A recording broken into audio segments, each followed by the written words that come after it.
Hey guys, what's going on? Today we're going to be going over one of the most frequently asked questions about a registered retirement savings account, especially if you're studying for your LLQP exams or you simply just want to understand how RRSPs work here in Canada.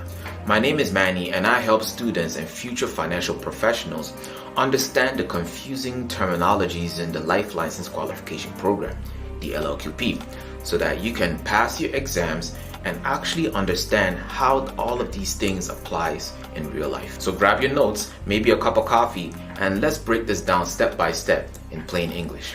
So now before we jump into the questions, let's quickly define what an RRSP is. Alright, so an RRSP stands for Registered Retirement Savings Plan.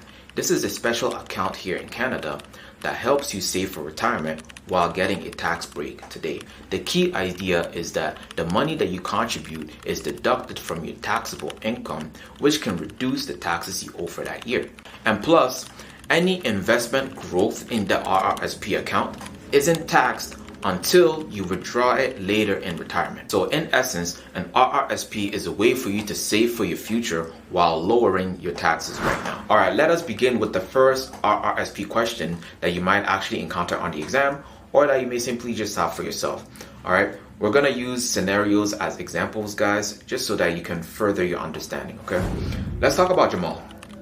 Jamal just began working as a customer service representative with an annual income of $42,000. The question is, how much RRSP contribution room will he earn for that year? Alright, so before we tackle this question, we need to understand a key component about an RRSP, which is the contribution limit. Okay, I want you guys to write this down, it's very important. When it comes to RRSP, the contribution limit is based on 18% of your previous year's income. Okay, contribution limit is based on 18% of your previous year's income. Here's what that means. So since this is Jamal's first year working, right, do you guys think that he has any contribution room in his RRSP? I'll give you guys a second to think about this. No, he doesn't. All right, no, he doesn't, because RRSP contribution room is based on income that is earned in the previous year. All right, guys, let us apply some math and answer the question. Okay, so once Jamal files his taxes for next year, he will be allowed to contribute up to $7,560 into his RRSP next year.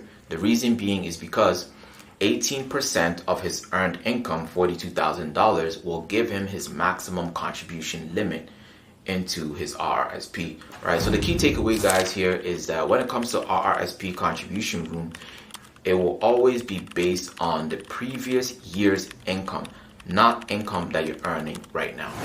Guys, I really wanted to give one or two more examples, but I'm running out of time, right? If this video has blessed you so far, feel free to give it a thumbs up. If you would like more examples like this, feel free to subscribe. I'll be making more videos, and also check the link in the description. I've created flashcards with a lot of different questions, a lot of different scenarios that will help you guys understand these terminologies and also pass and study your exams, right? Feel free to leave your comments and your questions in the comment section below. I'll do my best to answer and clarify anything that any of you may be unsure about. And also, if you would like more, one-on-one explanation, right? I hold one-on-one sessions as well too. You can feel free to click in the link in the description so that we can touch base and clarify anything that you may be struggling with. And yes, that's all for today, guys. Stay safe, stay blessed. I'll see you guys in the next video.